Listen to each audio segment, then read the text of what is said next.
Nah, pendapat yang ketiga yaitu wajib mendatangi undangan walimatul urs, hajatan pernikahan, undangan pernikahan, wajib menghadirinya dan tidak pada selainnya, atau selain daripada walimatul urs hukumnya sunnah. Ya, yang wajib adalah undangan walimatul urs, ya, hajatan pernikahan, ya, acara pernikahan.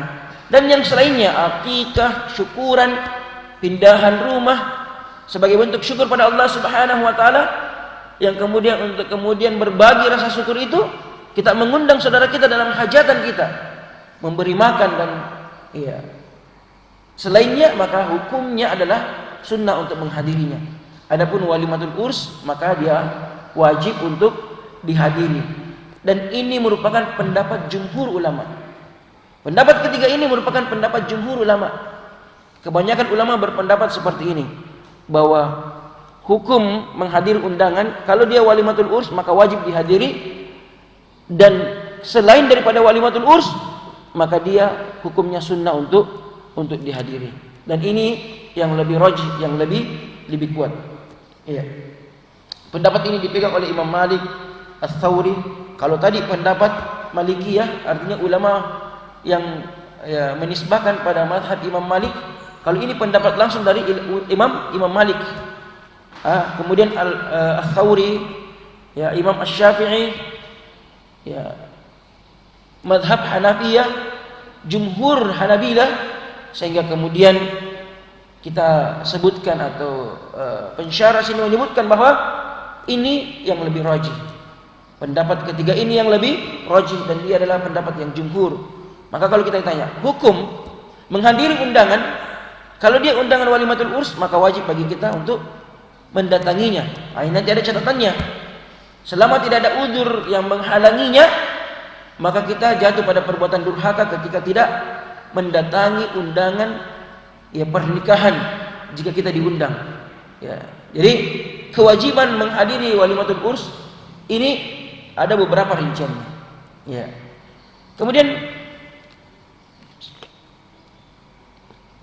di antara dalil-dalil yang digunakan jumhur ulama, ya, yang menetapkan bahwa hukum menghadirinya adalah walimatul urs wajib dan selainnya adalah sunnah.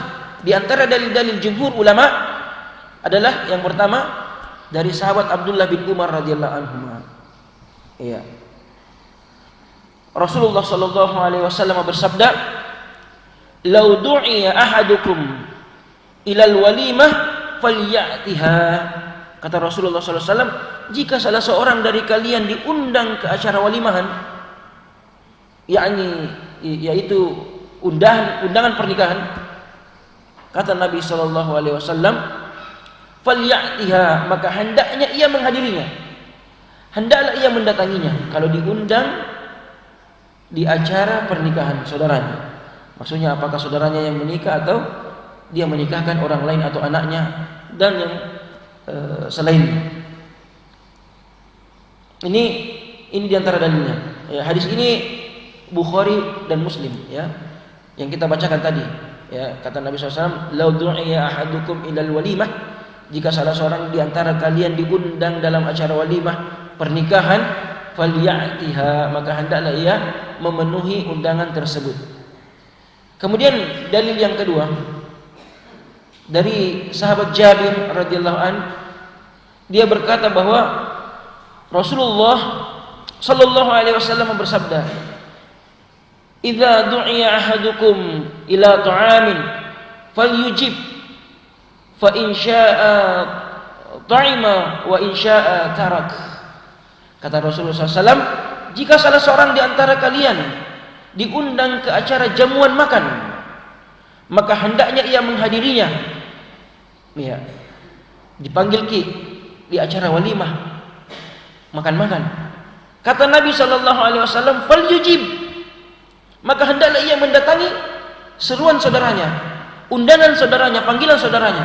Kemudian perhatikan, fa in syaa'a ta'ima wa in syaa'a tarak.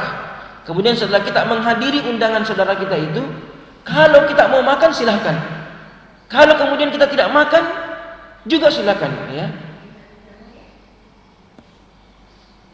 Ya, artinya yang dituntut di sini adalah kehadiran kita. Ya, nanti ada penjelasan di belakang. Jadi menghadiri walimah saudara kita, ya meskipun tentu lebih utama ketika kita mencicipi hidangan saudara kita, karena di antara hikmah ia mengundang kita adalah karena ia berbagi kebahagiaan. Ya, di antara bentuk ya kebahagiaan itu, rasa syukur itu adalah dengan makan-makan. Ya. Namun kata Nabi Shallallahu Alaihi Wasallam, kalau di antara kalian diundang saudaranya datang di acara yang di dalamnya makan-makan, ya, acara pernikahan misalnya, kata Nabi SAW, maka hendaklah kalian menghadirinya. Hendaklah kalian memenuhi undangan saudara kalian, datang di undangannya. Nanti kalau sampai di sana, ya, fa in syaa ta'ima, kalau kalian mau makan silakan. Wa in syaa tarak, dan jika kalian juga tidak mau makan silakan. Ya, jadi ini di antara dalil yang menunjukkan kalau ya undangan walimah itu hendaklah dihadiri, wajib dihadiri. Undangan, makan di dalamnya tidak wajib. Ya. Kemudian dalil yang ketiga dari pendapat ketiga ini, adalah dari sahabat Abu Hurairah radhiyallahu an, bahwa Rasulullah sallallahu alaihi wasallam bersabda, ya. Kata Nabi SAW yang artinya, seburuk-buruk jamuan, seburuk-buruk makanan dalam walimah adalah makanan dalam pesta pernikahan. Nah, ini masih koma. Ini kalau hadir taklim setengah-setengah, begitu dibaca, seburuk-buruk makanan, yaitu makanan yang dihidangkan dalam acara pernikahan. Iya. Lantas dia minta izin keluar, karena mungkin ada urusannya keluar. Dia teringat hadisnya, saya tadi hadir kajian, pokoknya sejelek-jelek makanan adalah makanan dalam acara pernikahan. Sejak saat itu dia tidak mau makan di acara pernikahan, padahal masih koma. Apa kata Nabi SAW? Seburuk-buruk makanan dalam sebuah perjamuan adalah makanan yang dihidangkan dalam pesta pernikahan. Di mana? Ya, dalam pesta tersebut yang diundang hanyalah orang-orang kaya dan meninggalkan orang-orang miskin, orang-orang alim, orang-orang soleh dalam mengundang mereka. Ini baru. Oh, seperti itu. Jadi makanan yang terburuk dalam sebuah perjamuan adalah makanan yang mengkhususkan, kalau sebuah pesta yang mengkhususkan yang datang adalah orang-orang kaya saja. Iya. Orang-orang yang kemudian dia mengundangnya karena ada kepentingan di dalamnya. Iya. Kalangan bangsawan saja. Iya. Ya, bahkan kemudian ya kalaupun tidak, ya dia kemudian membuat satu sekat, ya. Biasanya ada VIP, ya, tempat VIP, sehingga kemudian jenis makanan antara orang yang VIP dengan yang tidak VIP ya berbeda. Nah, ya meskipun ini kita tidak masukkan dalam hadis ini, yang dimaksudkan dalam hadis ini adalah seseorang yang mengadakan pesta, kemudian yang diundang, yang dipanggil adalah orang-orang kaya saja, ya, karena menginginkan sebuah prestise, ya, dan itu bukan prestasi, sebuah prestise saja, ya, sebuah sanjungan, ya, sebuah pandangan orang-orang yang mengatakan, masya Allah, pestanya si fulan, pesta yang dihadiri oleh orang penting, orang-orang kaya, ya, parkirannya minimal Pajero yang parkir, masya Allah, ya, tidak ada motor, tidak ada yang datang naik motor, ya, Pajero, ya, minimal Pajero yang parkir, wah, masya Allah. Nah, itu kata Nabi SAW adalah seburuk-buruk jamuan dalam sebuah pesta yang hanya mengundang orang-orang kaya dan kemudian mengabaikan orang-orang miskin. Ya.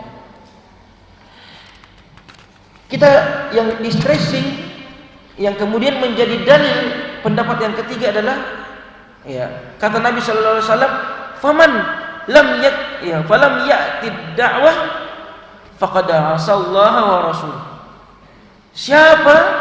Barang siapa yang tidak memenuhi undangan saudaranya, faqad asallah wa rasulah, maka sungguh dia telah durhaka sungguh dia telah bermaksiat kepada Allah dan Rasulnya.